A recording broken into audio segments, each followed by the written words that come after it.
Good morning, students. Hope you all are well at your homes. Now today we are going to do preposition, a new topic for us. Preposition आज हम ये कर रहे हैं और सबसे पहले आज के वीडियो में in this video I will tell you that what is preposition. Preposition क्या है, कैसे बना है, कहाँ कहाँ इसका यूज़ होता है, तो वो सारी बातें आज हम हमारे इस वीडियो के अंदर करेंगे.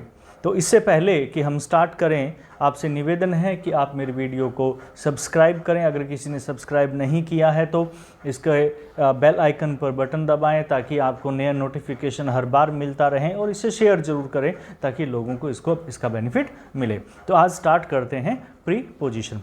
प्रीपोजिशन का मतलब क्या है? प्रीपोजिशन का मतलब होता है पूर्व सर्ग, यानी कि प्री का मतलब होता है पूर्व. ठीक है. पोजीशन का मतलब हम यहाँ पे सर्ग ले सकते हैं या इसको हम कहते हैं स्थिति. तो ये बना है दो शब्दों को मिला करके. पहला है प्री और उसके बाद में plus position.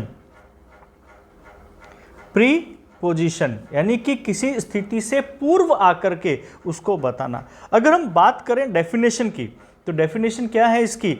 A preposition is a word placed before a noun और प्रोनाउन. ठीक है. प्रीपोजिशन क्या है? A word used before. ठीक है. यूज्ड कह सकते हैं या प्लेस्ड कह सकते हैं, इसको एक ही बात है. A word placed before a noun और प्रोनाउन. ए वर्ड यूज्ड और प्लेस्ड बिफोर ए नाउन और प्रोनाउन. एक नाउन या प्रोनाउन से पहले इसका प्रयोग होकर के क्या करता है कि to show the relation, to show the relation. ये क्या करता है? रिलेशन बताता है, संबंध बताता है between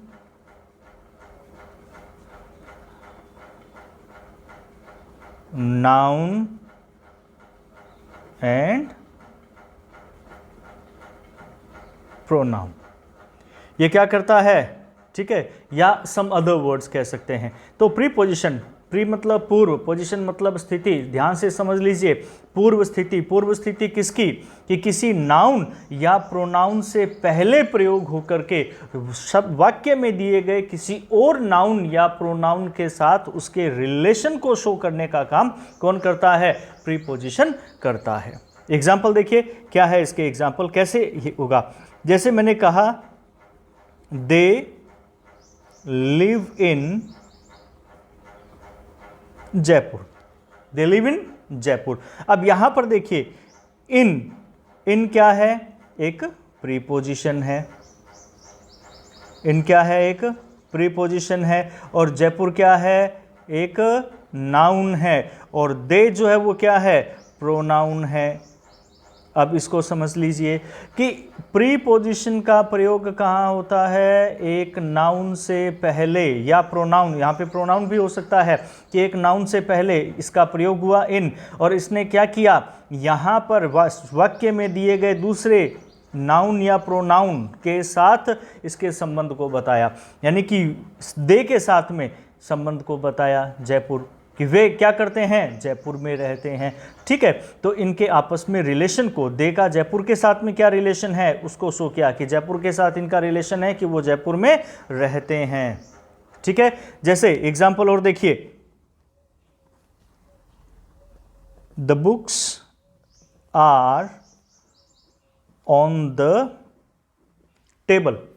the books are on the table. Table के ऊपर हैं. तो देखिए संबंध कैसे, मानो ये हमारे पास में क्या है? एक टेबल है. ठीक है. ये एक टेबल है और ये एक बुक है. अब ये हमारे पास में क्या है? एक बुक है. ठीक है. अब बुक कहां पर है? बुक टेबल के ऊपर है. ठीक है. बुक कहां है? बुक टेबल के ऊपर है. ठीक है. अब जब कोई चीज किसी के ऊपर होती है तो उसके लिए हम क्या करते हैं? यूज ऑन का यूज करते हैं. अब ये बुक यहां ना होकर के ये बुक यहां होती, सपोज करो कि ये बुक जो है वो यहां पड़ी हुई होती, ये बुक यहां होती तो क्या ओन आता? नहीं। अब यहां पर इस ओन ने क्या दर्शाया? इस जो बुक की स्थिति है, पोजीशन जो है बुक की, उस पोजीशन को दिखाया कहां पर? टेबल के साथ, यानी कि रिलेशन भी बताया टेबल के साथ में कि जो बुक है वो कहां पर है? टेबल के ऊपर है। अब अगर यहां होती तो इसके लिए क्या आता? अंडर यूज किया जाता। क्या यूज किया जाता इसके लिए? इसके लिए अंडर यूज किया जाता। ठीक है, तो इसलिए यहां अंडर यूज नहीं हुआ, ओन यूज हुआ, अर्थात बुक की स्थिति कहां है? ऊपर है। जब कोई चीज किसी के ऊपर होती है और उसके सरफेस को टच करती है तो उसके लिए हम ऑन का यूज करते हैं। तो यहां पे इसकी पोजीशन को दिखाया। मतलब समझ गए कि दो शब्दों को मिला करके बना है प्रीपोजिशन। और प्रीपोजिशन का काम क्या है? प्रीपोजिशन का काम है कि it is placed before a noun और pronoun to show the relation between noun and pronoun और other words. Is it clear? अब यहां पर मैं आपको कुछ बताना चाहता हूं कि प्रीपोजिशन की पोजीशन क्या होती है, कहां कहां इसकी पोजीशन हो सकती है। अभी तो केवल हमने इसमें बताया कि नाउन और प्रोनाउन से पहले, ठीक है, तो पर इसकी और पोजीशन क्या क्या हो सकती है, कहां कहां इसको यूज किया जा सकता है, ये हम कर रहे हैं। यहां तो हमने किया था डेफिनेशन, ठीक है, हमने यहां डेफिनेशन किया। अब हम पॉइंट नंबर 2 कर रहे हैं, पोजीशन।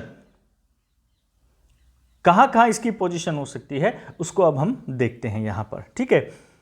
समझिए इसको, प्रीपोजिशन क्या है कि ये केवल एक नाउन से पहले ही यूज नहीं होता, ये कई नाउन के बाद में भी यूज हो सकता है। तो मैं यहां पर पॉइंट नंबर ए बता रहा हूं, ठीक है, कि prepositions are usually placed before the words they control. Placed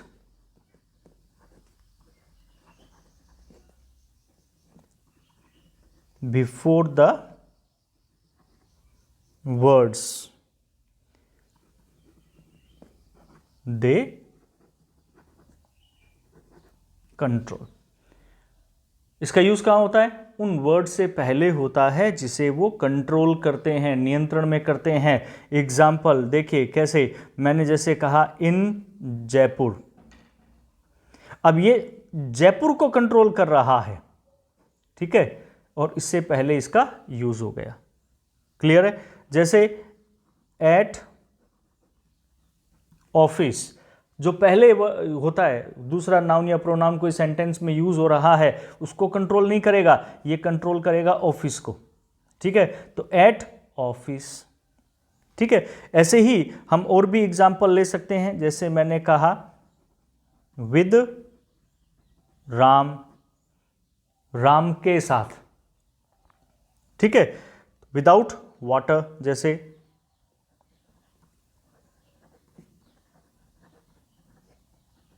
without water, बिना पानी के, तो ये किसको कंट्रोल कर रहा है? वाटर को कंट्रोल कर रहा है। तो इसका यूज जो होता है वो ज्यादातर ऐसे शब्द के साथ में होता है कि जिसे वो कंट्रोल करता है। प्लीज इसका स्क्रीनशॉट ले लीजिए, मैं चेंज कर रहा हूं। देखिए, preposition can also come after the words they govern. Means preposition का यूज जो है वो उन शब्द के बाद में भी आ सकता है जिसको वो कंट्रोल करते हैं। पहले मैंने बताया जैसे वाटर है, जयपुर है, इनको वो कंट्रोल कर रहा था, परंतु at the end of sentence इसका यूज कहां हो सकता है? At the end of a sentence. इसका यूज सेंटेंस के एंड में भी हो सकता है, यह ध्यान रखने वाली बात है, ठीक है। मैं ये नहीं कहूंगा कि इसका यूज जब वो किसी नाउन या प्रोनाउन से पहले होता है, इसका सेंटेंस के एंड में भी प्रयोग हो सकता है, पर कहां? इन द फॉलोइंग सिचुएशन, जो मैं अभी आपको बताने जा रहा हूं, इन सिचुएशंस के अंदर इसका यूज एंड में भी हो सकता है। जैसे पॉइंट नंबर ए समझ लीजिए, एक एक दो एग्जांपल दूंगा मैं। सेंटेंस और questions,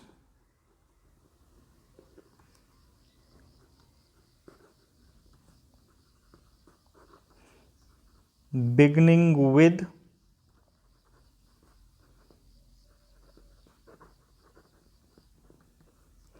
interrogative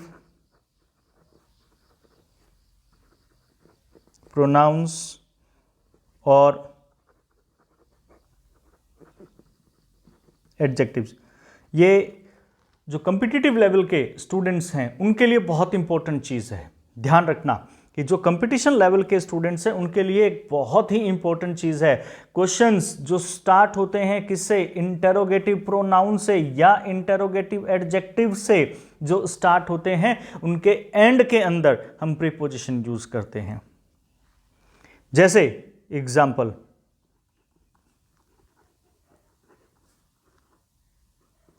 What are you talking about? What are you talking about? अब जैसे मैंने इस सेंटेंस का यूज किया कि What are you talking about? अब यहां पर देखिए स्टार्ट किससे हुआ है, इंटरगेटिव प्रोनाउन से इसका स्टार्ट हो रहा है, ठीक है। और यूज कहां कर रहे हैं, एट द एंड, लास्ट में यूज कर रहे हैं हम इसका। क्यों? क्योंकि इसकी स्टार्टिंग जो इंटरोगेटिव सेंटेंस है और इसकी स्टार्टिंग जो है वो इंटरोगेटिव प्रोनाउन से हुई है, ठीक है। तो ऐसे सेंटेंस में हम लास्ट में यूज करते हैं, ठीक है, ये ध्यान रखना। और एग्जाम्पल देखो इसका, एक एग्जाम्पल और बता रहा हूं मैं इसको। देखिए जैसे who did you give the book to. अब यहां पर टू का यूज देखिए कहां हुआ है, टू का यूज हुआ है एंड के अंदर, ठीक है। ये क्या है, ये एडजेक्टिव है, इंटरोगेटिव एडजेक्टिव है।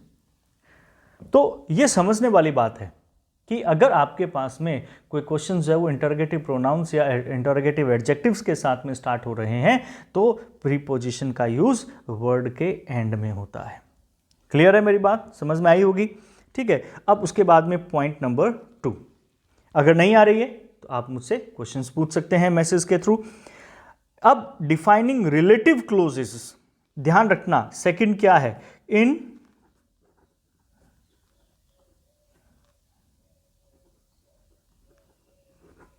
Defining relative clauses. In defining relative clauses कि जब हम रिलेटिव क्लोजेस का यूज करते हैं तो उसको डिफाइन करने के लिए हम एंड में यूज करते हैं। जैसे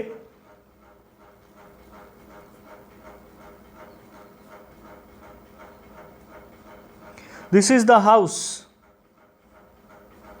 I was talking about.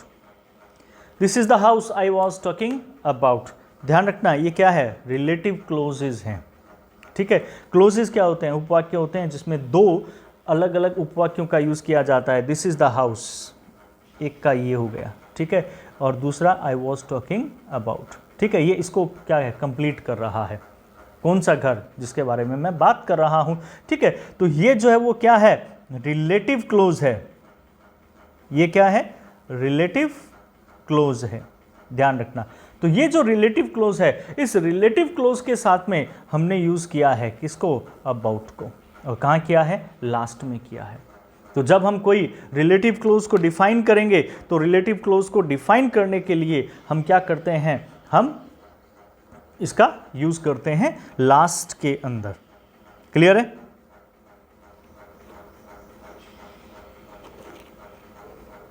उसके बाद में पॉइंट नंबर सी,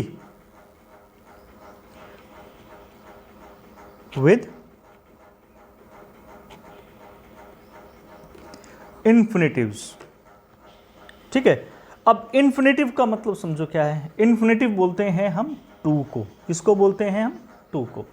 इन्फिनिटिव्स यानी कि इन्फिनिटिव टू, कि इन्फिनिटिव टू के साथ में हम इसका यूज करते हैं। ध्यान रखना हमेशा टू और उसके साथ में V1, टू का यूज होगा और उसके बाद में क्या होगा, वर्ब की फर्स्ट फॉर्म की यूज होगा। तो जब इन्फिनेटिव टू का यूज करते हैं तो जब टू प्लस वर्ब की फर्स्ट फॉर्म का यूज होगा तो उसके जस्ट बाद में हम क्या करेंगे, प्रीपोजिशन का यूज करेंगे। उसके जस्ट बाद में प्रीपोजिशन का यूज करेंगे। जैसे एग्जाम्पल के लिए मैं कहूं कि I have no pen to write with. अब इसको समझ लीजिए, I have no pen to write with. अब मैंने क्या लिखा, I have no pen to write, to infinitive का यूज किया, वर्ब की फर्स्ट फॉर्म की, ठीक है। तो उसके जस्ट बाद में मैं क्या करूंगा, प्रीपोजिशन का यूज करूंगा उसको कंप्लीट करने के लिए। I have no pen to write with, ये आएगा, ठीक है। He gave me a chair,